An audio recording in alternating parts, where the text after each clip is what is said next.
Hi hello అందరికీ నమస్కారం. Welcome to our channel. నేను ఆదిత్య. సో మనం నిన్న న్యూమరాలజీ ప్రకారం నాగ చైతన్య అండ్ శోభితా ధూళిపాల నిశ్చితార్థం అయితే జరిగిపోయింది. సో వాళ్ళకేమో వాళ్ళ క్యాలిక్యులేషన్స్ వల్ల 888 అనే ఒక అంశం తీసుకొని వాళ్ళైతే ఎంగేజ్మెంట్ చేసుకున్నారు. ఇప్పుడు వాళ్ళ ఎంగేజ్మెంట్ మీద చాలా మంది నెటిజన్లు కామెంట్ చేశారు, విషెస్ చేశారు. కానీ వేణుస్వామి మాత్రం ఒక మాట చెప్పారు. సో వాళ్ళ జాతకం ఎలా ఉండబోతుంది అండ్ వాళ్ళ వైవాహిక జీవితం ఎలా ఉండబోతుంది అనే అంశం గురించి నేనైతే డిస్కస్ చేసి చూసి నేను రేపు చెప్తాను అన్నారు. సో మొత్తానికైతే ఆ వీడియో రానే వచ్చింది. సో మరి వేణుస్వామి ఏం చెప్పారు అండ్ వాళ్ళ జాతకాలు ఎలా ఉన్నాయో ఇప్పుడు ఒకసారి డిస్కస్ చేద్దాం. సో సిరి, నిన్న మనం చెప్పాము. సో వేణుస్వామి ఒక వీడియో రిలీజ్ చేస్తాను అన్నారు. అనుకున్నట్టుగానే వీడియో అయితే రిలీజ్ చేశారు. సో వాళ్ళ జాతకాలు ఎలా ఉన్నాయి అని చెప్పకనే డైరెక్ట్ గా చెప్పేశారు. సో మరి ఆయన చెప్పిన దాని ప్రకారం మీకు ఏమనిపించింది అసలు? అంటే ఇక్కడ కూడా ఈసారి కూడా వీళ్ళ అంటే గతంలో చూసాము మనం తనొక వీడియో రిలీజ్ చేశారు. ఏంటంటే ఎంగేజ్మెంట్ అయిన వెంటనే సమంత నాగచైతన్య ఎంగేజ్మెంట్ అయిన వెంటనే తను ఒక వీడియో అయితే రిలీజ్ చేశారు. అక్కడ కూడా ఏంటంటే వీళ్ళు ఎక్కువ రోజులు కలిసి ఉండరు, వైవాహిక జీవితం అయితే జాతక పరంగా చూస్తుంటే ఆయనకి ఏదో కుజ దోషము కాలసర్ప దోషం ఉంది, అందుకే వాళ్ళిద్దరికి సెట్ అవ్వదని చెప్పాడు. మనం చూసాం రిజల్ట్ ఏంటి అనేది. అప్పుడు తనని చాలా ట్రోల్ చేశారు. ఆ టైంలో ఏదైతే ట్రోలింగ్ గురయ్యారో తనని తిట్టడమే కావచ్చు, కొత్తగా పెళ్ళి అయితే వాళ్ళ మీద నీ ఏడుపు ఏంటి అని కూడా తనని చాలా వరకు కామెంట్ చేసి తిట్టడం జరిగింది. అండ్ అగైన్ కూడా తను ఎక్కడ కూడా వెనక అడుగు వేయలేదు. వేణుస్వామి చాలా వరకు పొలిటీషియన్స్ గురించి, స్టార్ సెలబ్రిటీస్ గురించి కూడా మాట్లాడిన సందర్భాలు ఉన్నాయి. అయితే ఒక్కనొక సందర్భంగా నేను వీడియోస్ అయితే చేయను సెలబ్రిటీస్ కి సంబంధించిందని చెప్పిన వేణుస్వామి ఎప్పుడైతే నాగ చైతన్య ఇంకా శోభితా ధూళిపాల ఎంగేజ్మెంట్ అయిన నెక్స్ట్ డేనే ఒక వీడియో అయితే ఒక బాంబ్ పేల్చారని అనుకోవచ్చు. ఏంటంటే తను చెప్పిన దాని ప్రకారం చూస్తే 888 ఇందాక మీరు చెప్పినట్టు 888 నిన్న చూసినట్టయితే 8/8/2024 అంటే 2024 మనం క్యాలిక్యులేట్ చేస్తే 888. సో న్యూమరాలజీ ప్రకారం చూసుకుంటే వాళ్ళు చేశారని చెప్పేసి వేణుస్వామి గారు చెప్తున్నారు. న్యూమరాలజీ ప్రకారం వాళ్ళు నమ్మి అది చేశారు. కానీ టైం పరంగా చూసుకుంటే మాత్రం, శాస్త్రోత్తంగా చూస్తే మాత్రం టైం పరంగా అది బాగాలేదు, ఆ టైం అయితే బాగాలేదు అని చెప్పేసి తను ఒక బాంబు పేల్చాడు. దానితో పాటు ఇంకా కొన్ని చాలా విషయాలు మాట్లాడడం జరిగింది. సో న్యూమరాలజీ ప్రకారం వాళ్ళైతే చేసుకున్నారు అని చెప్పారు. మీరు ఏదైతే ఇప్పుడు ఒక అంశం తీసుకొచ్చారో టైం బాగాలేదని, సో అది ఐ థింక్ ఉత్తర నక్షత్రం అండ్ కన్య లగ్నంలో వాళ్ళు చేసుకున్నారు. సో ఆ టైం అనేది అసలు 100% బాగాలేదు. బికాజ్ శోభిత చూసుకున్నట్టయితే ధనుసు రాశి, అలాగే మన చైతన్య చూసుకున్నట్టయితే కర్కాటక రాశి. సో ఆ రెండు రాశుల ప్రకారం చూసుకున్నట్టయితే మాత్రం ఆ ముహూర్తం అస్సలు బాగాలేదు. సంథింగ్ అష్టకం ఏదో వస్తుంది, షష్టాష్టకాలు కరెక్ట్ గా మ్యాచ్ అవ్వలేదు. అది మ్యాచ్ సమంతకి నాగచైతన్యకి కూడా మ్యాచ్ అవ్వలేదు, అందుకే ఇట్లా అయిపోయింది అని చెప్తూనే మళ్ళీ వీళ్ళది కూడా అవ్వలేదు, వీళ్ళకి కూడా ప్రాబ్లమ్స్ ఎదురవుతాయి. సో ఇందులో ఇంకా తన ఇంకా కరెక్ట్ గా మెన్షన్ చేసేది ఏంటంటే ఒక అమ్మాయి రూపంలో మళ్ళీ వీళ్ళిద్దరి మధ్యన ఏడబాటు అయితే వస్తుంది అని చెప్పేసి చెప్పగానే చెప్పేస్తున్నారు. మనం గమనించాల్సిన విషయం ఏంటంటే వేణుస్వామి చాలా క్లియర్ కట్ గా మెన్షన్ చేశారు. 2027 వరకు వీళ్ళ జాతకం బాగానే ఉంటుంది, కలిసి ఉంటారు. దాని తర్వాత ఒక స్త్రీ మూలంగా వీళ్ళిద్దరు మళ్ళీ విడిపోతారని చెప్పారు. కానీ గతంలో ఇదే చైతన్య అదే సమంత గారికి సంబంధించిన అంశం చూసుకున్నట్టయితే సమంత కూడా మిథున రాశిలో పుట్టింది అండ్ ఆమె అమావాస్యలో పుట్టింది.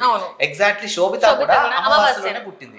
సో ఇప్పుడు ఆయన అప్పుడు విడిపోతారు అని చెప్పారు కానీ పర్టికులర్ గా రీజన్ ఏం చెప్పలేదు. బట్ ఇప్పుడు శోభిత జాతకం చూసిన తర్వాత మాత్రం ఒక స్త్రీ వల్ల ఇదంతా జరిగిపోతుంది అని చెప్పి చాలా స్పష్టంగా మెన్షన్ చేయడం జరిగింది.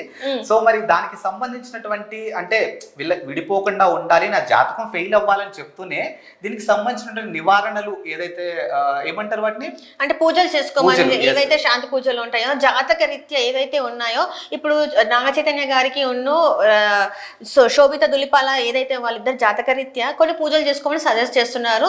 నేను చెప్పేది నిజం, ఆయన చెప్తుంది ఏంటంటే నేను చెప్పేది నిజం, మీరు ముందే రెమెడీస్ ఏమన్నా చేసుకుంటే మీరు బాగుంటారు, రెమెడీస్ చేయకపోతే మాత్రం మీరు కూడా ఇది ఏదైతే గతంలో ఫేస్ చేస్తారో అదే ఫేస్ చేయాల్సి వస్తుంది అని చెప్పేసి. అండ్ ఇంకొకటి ఇక్కడ చెప్తుంది ఏంటంటే వేణుస్వామి గారు చెప్పేది ఏంటంటే సమంత నాగ చైతన్య జాతక పరంగా చూస్తే వాళ్ళిద్దరు కలిసి ఉండడానికి ఛాన్సెస్ అంటే మార్క్స్ వేసారనమాట.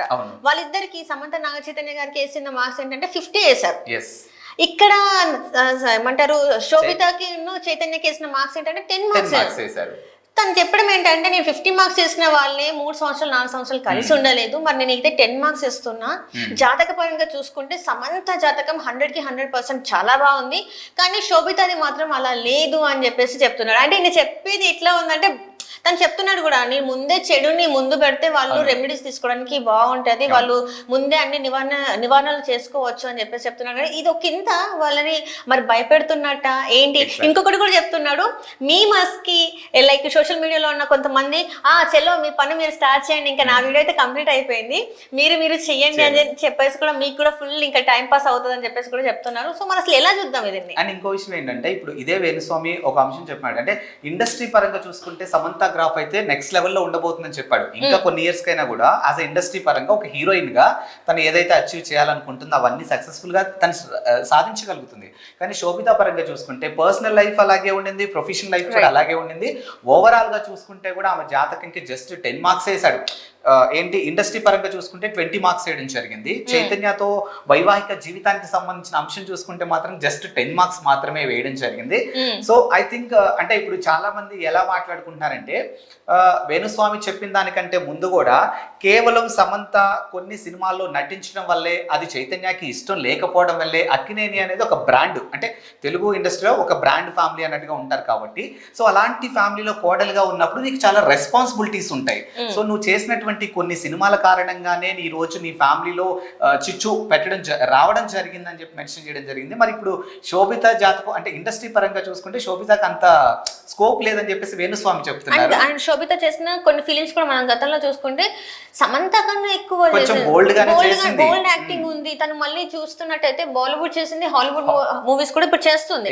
సో మరి సమంత చూస్తే సమంత కనీసం 5% కూడా కాదు కదా, 1% కూడా చేయలేదని చెప్పుకోవాలి. మరి ఈ సంబంధం అంటే ఎలా కుదిరింది ఏంటి అనేది ఇంకా వాళ్ళే చూసుకోవాలి. ఇప్పుడు ఈయన ఏదైతే ఒక 20 మార్క్స్ 10 మార్క్స్ ఇండస్ట్రీ పరంగా and professional and personal life లో 10-20 ఎలా వేసారో, ఐ థింక్ వేణుస్వామి ఇండైరెక్ట్ గా చెప్తున్నాడేమో. అంటే ఐ మీన్ లైక్, అమ్మా నువ్వు పెళ్లి తర్వాత ఇంకా నువ్వు సినిమాలు చేయడం ఆపేస్తే బెటర్. అంటే నీ పెళ్లి జీవితం ఏదైతే ఉండిందో, నీ వైవాహిక జీవితం ఏదైతే ఉందో అది చాలా సాఫీగా సాగుతుందేమో అని చెప్పకనే ఉండొచ్చు మేబీ. అంటే సమంతకి జరిగినది ఏదైతే ఉందో, అంటే ఎవరైతే సోషల్ మీడియాలో తనని టార్గెట్ చేసి చాలా మంది చెప్పారు, సమంత ఇట్లా ఎందుకు బోల్డ్ గా యాక్ట్ చేస్తున్నావు, అంటే పెళ్లి తర్వాత ఇంకా ఎక్స్పోజింగ్ ఎక్కువ చేసావు నువ్వు మూవీస్ లలో, సో ఇలాంటివి చేయకు, వాళ్ళ ఫ్యామిలీ పరువు తీయకు అని చెప్పేసి చాలా వరకు మనం సోషల్ మీడియాలో చూసాం కామెంట్స్ రూపంలో.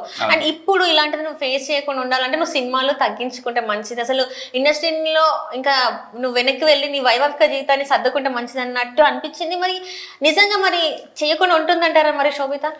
మేబీ ఆపే ఛాన్సెస్ ఎక్కువ కనిపిస్తున్నాయి. అంటే ఇప్పుడు జాతకం ప్రకారం చూసుకుంటే మాత్రం ఆమెకి ఛాన్స్ లేదనిపిస్తుంది. అండ్ వేణుస్వామి విషయంలో ఇంకోటి మనం మాట్లాడుకోవాల్సింది ఏంటంటే, అఖిల్ కి ఎంగేజ్మెంట్ అయినప్పుడు కూడా ఇదే వేణుస్వామి ఒక మాట చెప్పాడు, ఇది పెళ్లి వరకు వెళ్ళదు, ఎంగేజ్మెంట్ తోనే బ్రేక్ అయిపోతుంది, సంథింగ్ ఒక బిజినెస్ మ్యాన్ కూతురుతోని దీనికి ఎంగేజ్మెంట్ అయింది, సో అది ఎక్కువ కాలం వెళ్ళదు అని చెప్పాడు. మరి అది కూడా సక్సెస్ అయింది. మరి ఐ థింక్ ఇప్పుడు అక్కినేని ఫ్యామిలీ ఇవన్నీ దృష్టిలో పెట్టుకొని శోభిత నాగచైతన్య జాగ్రత్త పడే ఛాన్సెస్ ఉంది అని అంటే మాత్రానికి ఎక్కువగా అవుననే సమాధానమే వినిపిస్తుంది నెటిజన్ నుంచి అయితే. ఎందుకంటే ఇప్పుడు మనం చెప్పేవి అన్ని 100% కరెక్ట్ అవ్వకపోవచ్చు, 100% రాంగ్ అవ్వకపోవచ్చు. కానీ వాళ్ళ ఫ్యామిలీకి సంబంధించి అఖిల్ విషయంలో కానీ, సమంత విషయంలో కానీ, చైతన్య విషయంలో కానీ వేణుస్వామి ఏదైతే చెప్పాడు అది 100% జరిగిపోయింది. అది కూడా చెప్తున్నాడు, నేను జాతకాలు మాత్రమే చెప్తాను, ఎందుకంటే ఇది నా వృత్తి, నేను వాళ్ళకి నాకు ఆ ఫ్యామిలీకి ఎలాంటి ఇది లేదు, వైరం ఏం లేదు, నేను జస్ట్ వాళ్ళ జాతకాలు చూసేసి వాళ్ళు మంచిగా ఉండాలి. ఇంకొకటి కూడా వేణుస్వామి చెప్పేది ఏంటంటే, ఈసారి నేనే కోరుకుంటున్నాను నా జాతకం ఫెయిల్ అవ్వాలి, ఏంటంటే అల్టిమేట్ గా వాళ్ళు బాగుంటే అదే నాకు హ్యాపీ ఇస్తుంది. నేనైతే కోరుకుంటున్నాను నా జాతకం ఫెయిల్ అయితే బాగుంటుందని కోరుకుంటున్నాను. కానీ జాతకరీత్యా చూస్తే మాత్రం ఎక్కడ కూడా కరెక్ట్ గా లేదు, ఇద్దరికి కూడా దోషాలు ఉన్నాయి, ఇద్దరికి జాతక పరంగా సెట్ అవ్వట్లేదు. మరి ఇది ఎంతవరకు వెళ్తుందో చూద్దాము అని చెప్పేసి అంటున్నారు. మరి ఇది ఎలా తీసుకుంటారు ఏంటనేది అయితే మనం చూడాలి. అంటే అక్కినేని ఫ్యామిలీ మరి వేణుస్వామి చెప్పిన మాటలు వింటారా, రెమెడీస్ కి వెళ్తారా లేదా ఏంటనేది అయితే మనకి భవిష్యత్